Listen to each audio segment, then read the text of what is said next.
بسم اللہ الرحمن الرحیم۔ آپ صلی اللہ علیہ وسلم کی بعض دعائیں جو آپ صلی اللہ علیہ وسلم مختلف مواقع پہ پڑھا کرتے تھے، تو میں آپ لوگوں کے ساتھ شیئر کرتا ہوں۔ تو آپ لوگ بھی چھوٹی چھوٹی سی دعائیں ہیں، تو آپ لوگ بھی اس کو پڑھیں، اور جس موقع پہ آپ صلی اللہ علیہ وسلم نے پڑھی اس موقع پہ آپ بھی اس کو پڑھ لیں، تو انشاءاللہ تعالیٰ اس سے فائدہ بہت ہوگا۔ احادیث میں کوئی بھی دعائیں جو آپ صلی اللہ علیہ وسلم نے جس موقعوں کے لیے بتائی ہیں ان کو ضرور پڑھا کریں، اور اگر یاد نہیں رہتی ہیں تو آپ اس کو ایک جگہ سیو کر لیں، ساری دعاؤں کو اسکرین شاٹ لے لیں یا سیو کر لیں، گوگل سے بھی نکل آتی ہیں، پھر ان دعاؤں کو اس موقع پہ ضرور پڑھا کریں۔ صحیح مسلم میں حضرت ابو سعید خدری رضی اللہ تعالیٰ عنہ سے مروی ہے کہ حضرت جبرائیل علیہ السلام آپ صلی اللہ علیہ وآلہ وسلم کے پاس تشریف لائے اور فرمایا، اے محمد صلی اللہ علیہ وآلہ وسلم، کیا آپ کو تکلیف ہے؟ آپ نے فرمایا ہاں ہے۔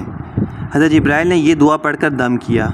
اب دیکھیں، کسی کو تکلیف ہو تو یہ دعا پڑھ کے آپ دم کر لیں۔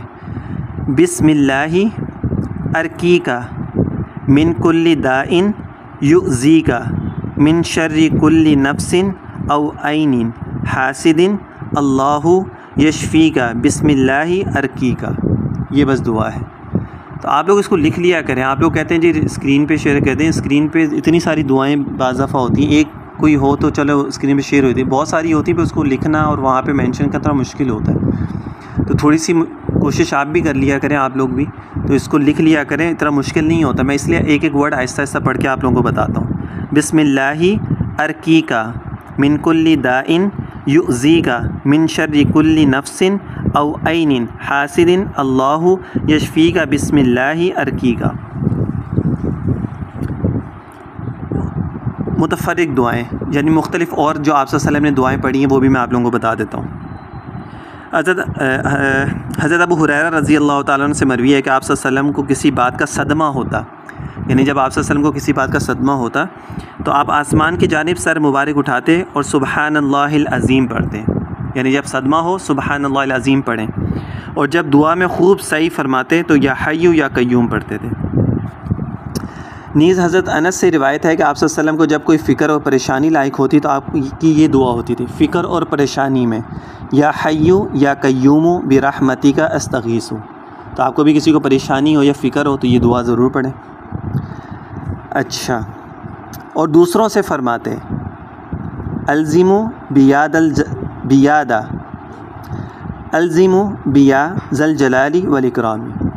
الزموا بیا بازیر بی یا زبر الف یا بیا ذی الجلال والاکرام،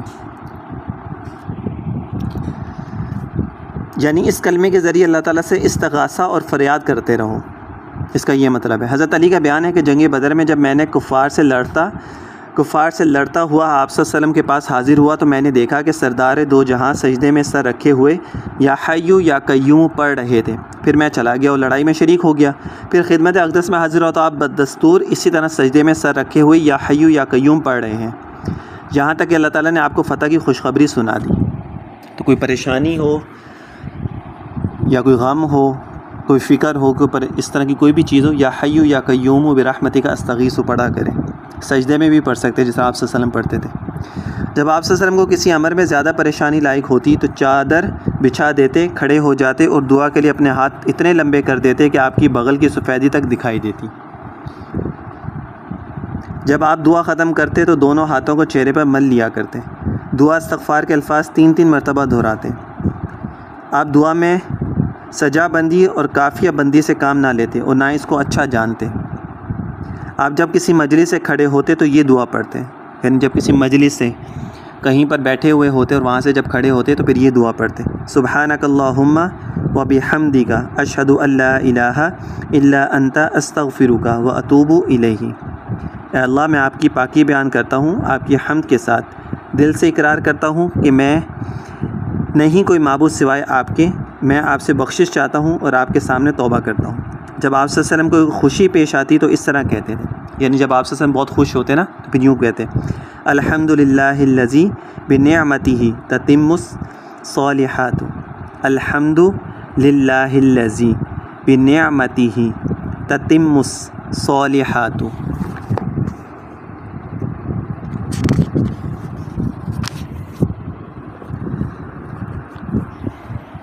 شکر ہے اللہ کا جس کے نام سے اچھی چیزیں کمال کو پہنچتی ہیں، اس کا یہ مطلب ہے۔ اور جب ناگواری کی حالت پیش آتی تو فرماتے الحمدللہ علی کل حال، شکر ہے اللہ کا ہر حال میں۔ جب آپ راستے میں کسی کا ہاتھ پکڑتے اور پھر جدا ہوتے تو فرماتے اللہم ربنا آتینا فی الدنیا حسنۃ وفی الآخرۃ حسنۃ وقنا عذاب النار۔ کسی کا قرض ادا فرماتے تو یہ دعا دیتے، قرض ادا فرماتے کسی کا تو یہ دعا دیتے بارک اللہ فی اہلک و مالک انما جزاء السلف حمد والاداء۔ اللہ تعالیٰ تیرے گھر بار اور تیرے مال میں برکت دے، قرض کا بدلہ تعریف اور بر وقت ادائیگی ہے۔ جب کوئی شخص نیا لباس پہن کر خدمت اقدس میں حاضر ہوتا تو آپ اس کی تعریف کرتے حسنتن حسنتن، بہت خوب بہت خوب، اور پھر فرماتے ابلی و اخلق، ابلی و اخلق یعنی پرانا کرو اور بوسیدہ کرو۔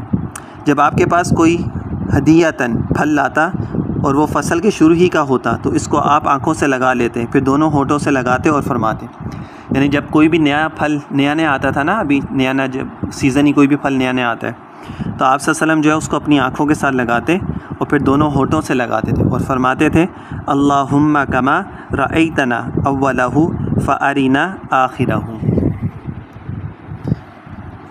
اے اللہ جس طرح آپ نے ہمیں اس پھل کا شروع دکھایا بس اس کا آخر بھی دکھا۔ پھر بچوں کو دے دیتے تھے جو بھی اس وقت آپ کے پاس ہوتے تھے۔ جب آپ لشکر اور رخصت فرماتے تو یہ دعا دیتے، یعنی جب کوئی لشکر کہیں جاتا تو آپ صلی اللہ علیہ وسلم اس کو دعا دیتے تھے استودع اللہ استودع اللہ دینکم و امانتکم و خواتیم اعمالکم۔ ابو داؤد کی حدیث بھی ہے استودع اللہ دینکم و امانتکم و خواتیم اعمالکم۔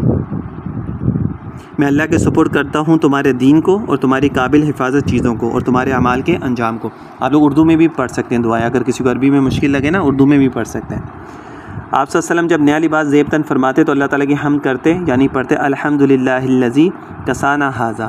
جب نیا لباس پہنتے الحمدللہ الذی کسانا ھذا، تمام تعریف اللہ پاک کے لیے ہیں جس نے ہمیں یہ لباس پہنایا۔ یا اور کوئی کلمہ شکر کا کہتے اور شکرانے کی نماز 2 رکعت نفل پڑھتے اور پرانا کپڑا کسی محتاج کو دے دیتے۔ جب کسی کے یہاں کھانا تناول فرماتے تو میزبان کے لیے حضور دعا فرماتے، یعنی کسی کے اگر دعوت پہ جاتے تو پھر یہ دعا اس کو دیتے تھے اللہم بارک لہم فیما رزقتہم واغفر لہم وارحمہم۔